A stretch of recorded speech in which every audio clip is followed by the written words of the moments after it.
नमस्कार मंडळी, आज आपण सार्थ श्रीमत दासबोध दशक 17 त्यातील समास 8 ज्याचे की शीर्षक आहे तत्व निरूपण ह्याचे वाचन करणार आहोत. चला तर मग संकीर्तनाने सुरुवात करूया.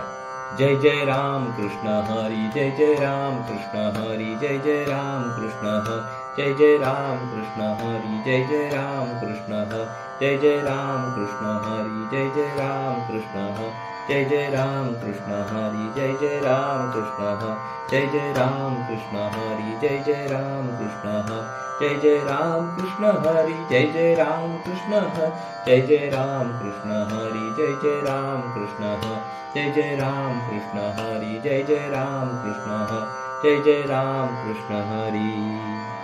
जय योगेश्वर श्री कृष्ण की जय हो.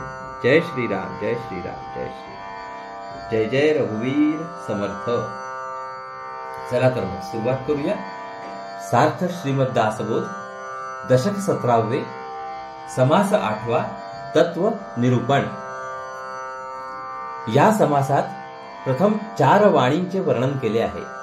नंतर अंतःकरण पंचकांचे विवरण केले. त्यानंतर सूक्ष्म देहाची 5 पंचके सांगितली. पुढे पंचभूते व त्यांचे विषय सांगितले आणि अखेर पिंडाच्या 4 देहांचे वर्णन सांगितले. समासामध्ये सांगितलेला विषय कोष्टकाच्या रूपाने दिला आहे. पहिल्या 2 ओव्यांमध्ये श्री समर्थ माणसाच्या ठिकाणी वास करणाऱ्या 4 वाणींचे वर्णन करतात. वाणी किंवा शारदा ही सच्चिदानंदाची ज्ञानमय महाशक्ती होय. शारदा केवळ स्फुरणरूप असते. ओंकार रूपाने ती नाभिस्थानी वास करते.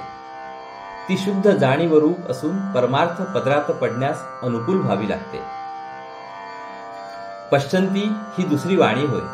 केवळ जाणीव रूप असणारी परा ज्यावेळी अर्थाचा आकार घेते त्यावेळी तिला पश्चंती असे म्हणतात. अनुभवात शिरलेल्या वस्तूचा, घटनेचा किंवा प्रसंगाचा अर्थ पाहते म्हणून तिचे नाव पश्चंती. तिचे स्थान हृदयात आहे. ती केवळ अर्थमयच असल्याने तेथे भाषेचा जन्म व्हायचा असतो. मध्यमा ही तिसरी वाणी होय. स्थूल जगत आणि सूक्ष्म अर्थ यांना जोडणारी व या दोन्हींची जोड घालून देणारी मधली साखळी म्हणून तिला मध्यमा म्हणतात. तिचे स्थान कंठामध्ये आहे. मध्यमेमध्ये भाषा असते पण ती मनातल्या मनात बोलली जाते. ही एक प्रकारे मौन भाषा होय. सामान्यतः आपले चिंतन या आवाजरहित भाषेमध्ये आत मनामध्ये चालते. वैखरी ही चौथी वाणी होय. वैखरी सूक्ष्माला स्थूल व इंद्रिय गोचर रूप देते. आतमधील मौन भाषा, आवाजरहित भाषा गळ्यातून स्वररूपाने शब्द बनते आणि तोंडावाटे बाहेर पडते. एकाच शक्तीच्या या 4 अवस्था आहेत. त्या एकमेकीला चिकटलेल्या आहेत. ज्यावेळी आपण एखादा शब्द बोलतो त्यावेळी त्याच्या मागे मध्यमा, पश्चंती आणि परा या तिघींची सूक्ष्म हालचाल असते. नित्याच्या व्यवहारात ही गोष्ट आपल्या ध्यानात येत नाही, परंतु कठीण प्रसंगात सामान्य माणसाच्या देखील बोलण्याचे मूळ अगदी बेंबीपाशी आहे असा अनुभव येतो. चला तर मग आता ओवी वाचनाला सुरुवात करूया. सार्थ श्रीमद दासबोध दशक 17 समास 8 तत्व निरूपण. श्रीराम. जय जय रघुवीर समर्थ. नाभीपासून उन्मेष वृत्ती तेची परा जाणीजे श्रोती ध्वनी रूप पश्यंती हृदयी वसे. बेंबीपाशी जे प्रथम स्फुरण होते त्यास परावाणी म्हणतात. ती स्फुरण रूप वृत्ती हृदयात येऊन ध्वनिरूप बनते. तिला पश्चंती वाणी असे म्हणतात. कंठापासून नाद झाला मध्यमा वाचा बोलीजे त्याला उच्चार होता अक्षराला वैखरी बोलीजे. हृदयामधील ध्वनी कंठात येऊन नादाचे रूप धारण करतो त्यास मध्यमा वाणी म्हणतात. जिभेने नादाचा शब्दरूप उच्चार होतो त्यास वैखरी वाणी असे म्हणतात. यानंतर अंतःकरण पंचक कोणते ते श्री समर्थ आता येथे सांगतात. नाभिस्थानी परावाचा तोची ठाव अंतःकरणाचा अंतःकरण पंचकाचा निवाडा ऐसा. बेंबीपाशी राहणारी केवळ स्फुरणरूप असणारी परावाणी हेच अंतःकरणाचे स्थान होय. आता अंतःकरण पंचकाचे स्वरूप ऐकावे. निर्विकल्प जे स्फुरण उगेच असता आठवण, ते जाणावे अंतःकरण जाणती कळा. आपण उगीच बसलो असता सहज एखादी आठवण व्हावी, त्याचप्रमाणे ज्याच्यामध्ये कल्पना नाही असे जे स्फुरण ते अंतःकरण जाणावे. जाणीव किंवा जागृती कळा ती हीच होय. जाणीवेचे अगदी स्वच्छ स्वरूप म्हणजे अंतःकरण होय. कोणत्याही प्रकारचे रूप न घेतलेली आणि केवळ जीवाच्या असणेपणाची आठवण ठेवणारी जी शुद्ध कल्पनारहित जाणीव तिचे नाव अंतःकरण होय. अंतःकरण आठवले पुढे होये नव्हेसे गमले, करू न करू ऐसे वाटले तेची मन. अंतःकरणात सहज आठवले तेथे अंतःकरण प्रत्ययास आले, पण जे आठवले ते होईल का नाही, करावे का न करावे अशी जाणीवेची दोलायमान स्थिती नंतर झाली, तेच मन होय. संकल्प विकल्पतेची मन जेणेन करिता अनुमान, पुढे निश्चयो तो जाण रूप बुद्धीचे. संकल्प विकल्प करणारी जी जाणीव तेच मन समजावे. अंतरी जेव्हा अनुमान करणे चालते आणि त्यातूनच नंतर निश्चय घडतो, तेव्हा जाणीवेला बुद्धीचे रूप आले असे समजावे. करीनची अथवा न करी ऐसा निश्चयोची करी, तेची बुद्धी हे अंतरी विवेके जाणावी. मी हे करीन किंवा मी हे करणार नाही असा जी निश्चय करते तीच बुद्धी होय. विवेकाने आपल्या अंतर्यामी हे जाणावे. जे वस्तूचा निश्चय केला पुढे तेची चिंतू लागला, ते चित्त बोलिल्या बोला यथार्थ मानावे. बुद्धीने ज्या गोष्टीचा निश्चय केलेला असतो त्या गोष्टीचे मग चिंतन सुरू होते. असे चिंतन करणे ते चित्त होय. येथे जे हे सांगितले आहे ते खरे मानावे. पुढे कार्याचा अभिमान धरणे, हे कार्ये तो अगत्य करणे, ऐस्या कार्यास प्रवर्तणे तोची अहंकारू. नंतर त्या कार्याचा अभिमान धरून हे कार्य मी अवश्य करीन अशा आग्रहाने कार्यास आरंभ करणे याचे नाव अहंकार होय. अहंकारामध्ये जाणीवेला एक प्रकारचे घट्ट स्वरूप येते, म्हणून त्यामध्ये हट्ट किंवा आग्रह आढळतो. ऐसे अंतःकरण पंचक पंचवृत्ती मिळून एक, कार्ये भागे प्रकार पंचक वेगळाले. मूळ अंतःकरण एकच आहे, पण निरनिराळ्या कार्यामुळे एकाच अंतःकरणाची 5 रूपे आढळतात. प्रत्येक रूपाला वृत्ती म्हणतात. 5 वृत्ती मिळून अंतःकरण एकच आहे. आता 5 प्राण व त्यांची स्थानेशील समर्थ सांगतात, ते नीट ऐका. जैसे 5 ही प्राण कार्ये भागे वेगळाले जाण, नाही तरी वायूचे लक्षण एकची असे. निरनिराळ्या कार्यामुळे 5 प्राण वेगवेगळाले भासतात, परंतु हे वायूचे विभाग आहेत आणि तो वायू मुळात एकच असतो. सर्वांगी व्यान नाभी समान, कंठी उदान गुदी अपान, मुखी नासिकी प्राण नेमस्त जाणावा. व्यान नावाचा प्राण सर्वांग व्यापून असतो. समान प्राण नाभीच्या ठिकाणी राहतो. उदान प्राण कंठामध्ये राहतो.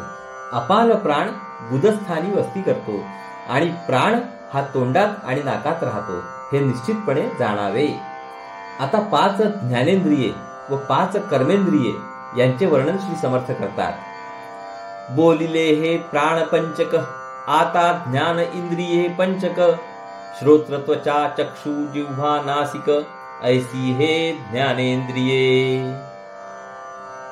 प्राणपंचक सांगून झाले, आता ज्ञानेंद्रिय पंचक सांगतो. कान, त्वचा, डोळे, जीभ आणि नाक ही 5 ज्ञानेंद्रिये आहेत. वाचा पाणी पाद शिस्त्र गुद, हे कर्म इंद्रिये प्रसिद्ध, शब्द स्वरूप शब्द स्परुश रूप रसगंध, ऐसे हे विषय पंचक. वाणी, हात, पाय, जननेंद्रिय आणि गुद ही 5 कर्मेंद्रिय म्हणून प्रसिद्ध आहेत. शब्द, स्पर्श, रूप, रस व गंध असे 5 विषय आहेत. 5 पंचकांची मिळून 25 तत्वे होतात. यांचे मिश्रण होऊन सूक्ष्मदेह बनतो असे श्री समर्थ सांगतात. अंतःकरण प्राण पंचक, ज्ञानेंद्रिये कर्मेंद्रिये पंचक, 5वे विषय पंचक, ऐसी हे 5 पंचके. अंतःकरण पंचक, प्राण पंचक, ज्ञानेंद्रिय पंचक, कर्मेंद्रिय पंचक आणि विषय पंचक अशी 5 पंचके आहेत. ऐसे हे 25 गुण मिळून सूक्ष्मदेह जाण, याचा कर्दम बोलिला श्रवण केले पाहिजे. या 5 पंचकांची मिळून 25 तत्वे होतात. ही 25 तत्वे एकमेकात मिसळून सूक्ष्म देह बनतो. या मिश्रणाची माहिती ऐकणे जरूर आहे. अंतःकरण व्यान श्रवण वाचा, शब्द विषये आकाशाचा, पुढे विस्तार वायूचा बोलिला असे. अंतःकरण व्यान, कान, वाणी व शब्द यांचा संबंध आकाशाशी आहे. पुढे वायूचा विस्तार सांगतो. मन समान त्वचा पाणी, स्पर्श रूप हा पवनी, ऐसे हे अडाखे साधुनी कोठा करावा. मन समान त्वचा, हात, स्पर्श व रूप यांचा संबंध वायूशी आहे. असे परस्पर संबंध मनामध्ये जुळवून एक कोष्टक तयार करावे. बुद्धी उदान नयन चरण, रूपा विषयाचे दर्शन, संकेते बोलिले मन घालून पाहिजे. बुद्धी उदान डोळे, पाय व रूपाचे दर्शन हे खुणेने सांगितले. त्यात लक्ष घालून विचार करावा. चित्त अपान जिव्हा शिस्न, रसविषये आप जाण, पुढे ऐका सावधान पृथ्वीचे रूप.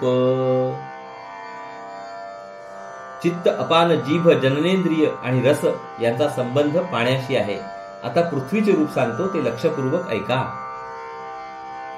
अहंकार प्राण घ्राण, गुदगंध विषये जाण, ऐसे केले निरूपण शास्त्र मते. अहंकार, प्राण, नाक, गुद आणि गंध यांचा पृथ्वीशी संबंध आहे. शास्त्राच्या आधाराने वरील प्रतिपादन केलेले आहे. ऐसा हा सूक्ष्मदेहे, पाहता होई जे निसंदेहे, येथे मन घालून पाहे त्यासीच हे उमजे. आपला सूक्ष्मदेह हा असा आहे. तो जर नीट बघितला तर माणूस निसंदेह होतो. या विषयात मन घालून जो पाहिल त्यालाच हे बरोबर ध्यानात येईल. यानंतर पंचभूते प्रत्यक्ष कशी कार्य करतात ते वर्णन करून श्री समर्थ सांगतात. ऐसे सूक्ष्मदेहे बोलिले, पुढे स्थूल निरोपिले, आकाश पंचगुणे वर्तले कैसे स्थूळी. अशा रीतीने सूक्ष्म देहाचे वर्णन केले. यानंतर सूक्ष्माचा विचार सांगतो. स्थूलामध्ये आकाश 5 गुणांनी कसे व्यक्तरूप धारण करते ते आता सांगतो. काम, क्रोध, शोक, मोह, भय हा 5विध आकाशाचा अन्वये, पुढे 5विध वायो निरोपिला. काम, क्रोध, शोक, मोह आणि भय या 5 गोष्टींचा आकाशाशी संबंध असतो. पुढे वायूचे 5 प्रकार सांगतो. चलन, वळण, प्रासारण, निरोध आणि अकोचन हे 5विध लक्षण प्रभंजनाचे. चलन, वळण, प्रसारण, निरोध आणि आकुंचन हे 5 गुण वायूचे आहेत. क्षुधा, तृषा, आलस्य, निद्रा, मैथुन हे तेजाचे 5विध गुण. आता पुढे आपलक्षण निरोपिले पाहिजे. भूक, तहान, आळस, झोप, मैथुन हे 5 गुण तेजाचे आहेत. आता पाण्याचे गुण सांगतो.